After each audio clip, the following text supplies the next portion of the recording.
Hi అండి. VSK world ఛానల్కి మీ అందరికీ స్వాగతం. ఈరోజు మనం ఒక చిన్న గ్రామర్ రూల్ గురించి మాట్లాడుకుందాం.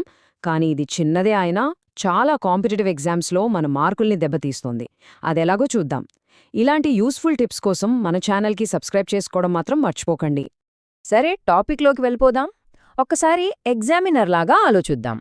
వాళ్ళు మనల్ని ఎలా ట్రాప్ చేయాలనుకుంటారో చూద్దాం. ఇప్పుడు ఈ స్క్రీన్ మీదున్న సెంటెన్స్ చూడండి. వినడానికి చాలా నార్మల్గా మనం రోజూ వాడే మాటలాగే ఉంది కదా, కానీ ఇక్కడే ఉంది అసలు ట్విస్ట్. ఇదొక క్లాసిక్ గ్రామర్ ట్రాప్ అన్నమాట. ఇది కరెక్టా కాదా అని ఒక్క క్షణం ఆలోచించండి. సో ఆ సెంటెన్స్లో అసలు ప్రాబ్లం ఏంటంటే, ఒక సింపుల్ కానీ చాలా ముఖ్యమైన రూల్ ఉంది. అదేంటంటే బోత్, నాట్ అనేవి రెండూ ఒకే వాక్యంలో కలిసి రాకూడదు అంతే. ఎందుకంటే బోత్ అనేది ఒక పాజిటివ్ పదం, ఇద్దరు అని అర్థం. నాట్ ఏమో నెగటివ్. ఈ రెండింటినీ కలిపితే గ్రామర్ పరంగా అది తప్పు. ఎగ్జామ్స్లో పేపర్ సెట్ చేసేవాళ్లు కరెక్ట్గా ఇలాంటి చిన్న చిన్న పాయింట్స్ కోసమే వెతుక్కుంటుంటారు. ఓకే, బోత్, నాట్ వాడకూడదు అని అర్థమైంది.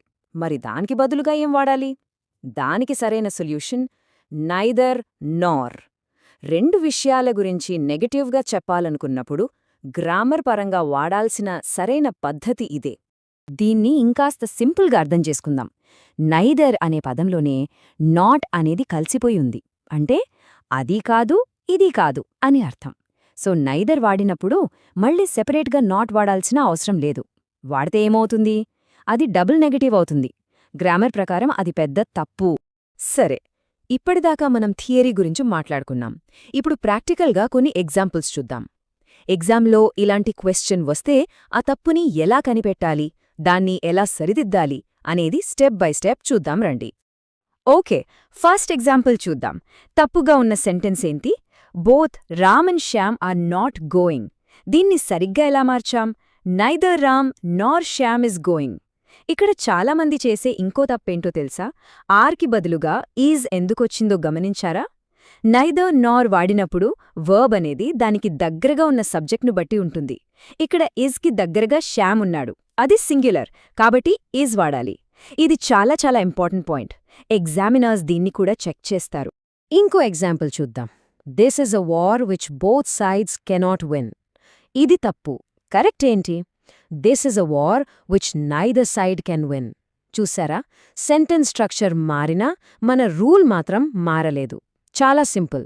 ఎక్కడ బోత్, నాట్ కనిపిస్తే దాన్ని తీసేసి నైదర్ పెట్టేయాలి. ఈ రూల్ ఎప్పుడూ ఇలాగే పనిచేస్తుంది. సరే, ఇప్పటిదాకా మనం నేర్చుకున్నదంతా ఒక్కసారి క్విక్గా రివైజ్ చేద్దాం. ఎందుకంటే ఎగ్జామ్ టెన్షన్లో కూడా ఈ పాయింట్స్ మనకి ఈజీగా గుర్తుండాలి. ఇది గుర్తుంచుకుంటే చాలు, మీ స్కోర్ ఖచ్చితంగా పెరుగుతుంది. మొత్తంగా మనం గుర్తుపెట్టుకోవాల్సింది మూడు విషయాలు. ఫస్ట్, బోత్ పక్కన నాట్ ఎప్పుడూ రాదు, ఇదొక రెడ్ ఫ్లాగ్ లాంటిది. సెకండ్, అలా నెగటివ్గా చెప్పాల్సి వస్తే దానికి కరెక్ట్ ఫార్ములా నీదర్ నార్. ఇక మూడోది చాలా సింపుల్. ఇద్దరు గురించి పాజిటివ్గా చెప్తే బోత్ వాడండి, ఇద్దరు గురించి నెగటివ్గా చెప్తే నీదర్ వాడండి, అంతే. సరే, ఈ టాపిక్ను ఒక చిన్న ప్రశ్నతో ముగిద్దాం.